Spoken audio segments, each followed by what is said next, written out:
Assalamualaikum warahmatullahi wabarakatuh. Alhamdulillahi rabbil alamin wal aqibatu lil muttaqin wala udwana illa 'alal zalimin. Pendengar yang dirahmati Allah, pada kesempatan yang berbahagia ini kita masih membahas seputar salat sunnah rawatib. Kali ini yang akan kita bahas adalah salat sunnah rawatib zuhur. Pendengar yang budiman, salat sunnah rawatib zuhur termasuk salat sunnah muakkadah atau sangat ditekankan untuk dikerjakan, yang dilakukan dan dianjurkan Rasulullah SAW. Dalilnya adalah keumuman hadis-hadis yang menjelaskan salat sunnah rawatib, seperti hadis Ummu Habibah yang artinya, barang siapa yang salat 12 rakaat pada siang dan malam, maka akan dibangunkan baginya rumah di surga. Terkait dengan jumlah rakaat sunnah rawatib zuhur, maka ada beberapa riwayat yang menjelaskan jumlah rakaat salat sunnah rawatib zuhur, yaitu yang pertama 2 rakaat sebelum zuhur dan 2 rakaat sesudahnya. Hal ini sebagaimana hadis yang diriwayatkan oleh Imam Bukhari dari Ibnu Umar yang berkata, "Hafidtu minan Nabi sallallahu alaihi wasallam 10 raka'atin, rak'ataini qabla zuhri wa rak'ataini ba'daha." Aku hafal dari Nabi sallallahu alaihi wasallam 10 rakaat, 2 rakaat sebelum zuhur, 2 rakaat sesudahnya, dan seterusnya. Kemudian yang kedua, 4 rakaat sebelumnya dan 2 rakaat sesudahnya. Hal ini sebagaimana hadis yang diriwayatkan oleh Imam Bukhari dari Aisyah radhiyallahu anha, anna Nabiy sallallahu alaihi wasallam kana la yad'u arba'an qabla az-zuhri. Sungguh Nabi sallallahu alaihi wasallam dahulu tidak pernah meninggalkan 4 rakaat sebelum zuhur.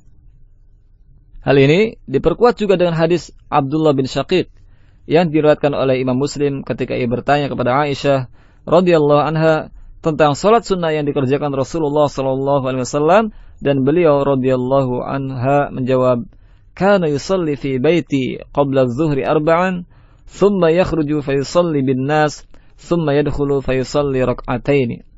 Beliau sallallahu alaihi wasallam dahulu salat di rumahnya sebelum zuhur 4 rakaat, kemudian keluar dan salat mengimami manusia, kemudian masuk rumah lagi dan sholat 2 rakaat. Dan yang ketiga, 4 rakaat sebelumnya dan 4 rakaat setelahnya. Hal ini sebagaimana hadis yang diriwayatkan oleh Imam Tirmidzi dari Ummu Habibah. Sami'tu Rasulullah sallallahu alaihi wasallam yaqul, "Man hafaza 'ala 4 raka'atin qabla adh-dhuhri wa 4 ba'daha harramahu Allahu 'alan nar." Aku mendengar Rasulullah sallallahu alaihi wasallam bersabda, barang siapa yang menjaga 4 rakaat sebelum zuhur dan 4 rakaat setelahnya, maka Allah mengharamkannya dari neraka. Dengan demikian, siapa saja yang menunaikan seluruhnya, maka ia telah melaksanakan sunnah. Namun yang muakkad atau yang ditekankan ialah 4 rakaat sebelum zuhur dan 2 rakaat setelahnya. Pendengar yang budiman, sebagai salat sunnah yang ditekankan, salat rawatib zuhur memiliki keutamaan yang besar bagi siapa saja yang melaksanakannya. Salat rawatib zuhur termasuk yang tidak pernah ditinggalkan Nabi sallallahu alaihi wasallam kecuali ketika dalam keadaan bersafar. Salat ini pada dasarnya memiliki keutamaan seperti keumuman salat rawatib lainnya. Namun ada beberapa hadis yang menjelaskan keutamaannya, khususnya seperti hadis Ummu Habibah dalam riwayat Tirmidzi yang berbunyi, "Sami'tu Rasulullah sallallahu alaihi wasallam yaqul, man hafaza 'ala 4 raka'atin qabla adh-dhuhri wa 4 ba'daha harramahu Allah 'alan nar." Aku mendengar Rasulullah sallallahu alaihi wasallam bersabda, barang siapa yang menjaga 4 rakaat sebelum zuhur dan 4 rakaat setelahnya, maka Allah mengharamkannya dari neraka.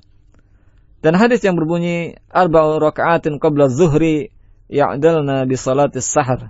4 rakaat sebelum zuhur menyamai salat sahar atau menjelang terbit fajar.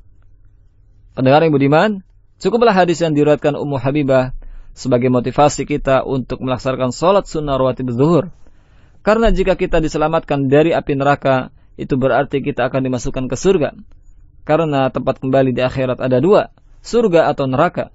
Hal ini sebagaimana firman Allah subhanahu wa ta'ala dalam surat Ali Imran ayat 185.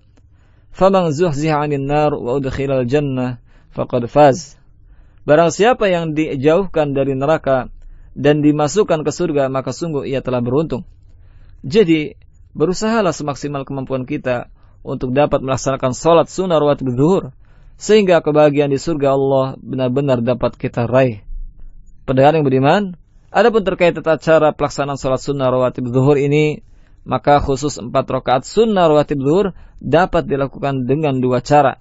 Cara yang pertama dilakukan dengan 2 kali salam, sebagaimana dijelaskan dalam sabda Rasulullah SAW dalam riwayat Nasa'i yang berbunyi, Salatul laili wan nahari mathna mathna. Salat malam dan siang adalah 2 rakaat 2 rakaat. Kemudian cara yang kedua dilakukan dengan 1 salam dan 2 tasyahud. Dengan dasar hadis Abu Dawud yang berbunyi, An Abi Ayyub, Anin Nabi sallallahu alaihi wasallam qala, arba'un qabla zuhri laisa fihinna taslimun, tuftahu lahun abwabus sama'. Dari Abu Ayyub, dari Nabi sallallahu alaihi wasallam, beliau bersabda, 4 rakaat sebelum zuhur tidak ada padanya salam, maka dibukakan karenanya pintu-pintu langit. Imam Tirmidzi rahimahullah berkata, kebanyakan ulama dari kalangan sahabat Rasulullah SAW dan setelah mereka mengamalkan hadis ini, mereka merojihkan seorang salat sebelum zuhur 4 rakaat. Inilah pendapat Sufyan Ats-Tsauri, Ibnu Mubarak, Ishaq dan ahli Kufah. Sebagian ulama mengatakan salat malam dan siang 2 rakaat 2 rakaat. Mereka memandang pemisahan antara setiap 2 rakaat dengan salam. Demikian inilah pendapat Asy-Syafi'i dan Ahmad. Pendengar yang budiman dimanapun Anda berada, demikianlah pembahasan mengenai tata cara salat rawatib zuhur bagian pertama. Semoga Allah Subhanahu wa taala memberikan taufik dan hidayahnya kepada kita semua untuk dapat menunaikan salat sunnah rawatib zuhur ini. Amin ya rabbal alamin. Wallahu a'lam. Wassalamualaikum warahmatullahi wabarakatuh.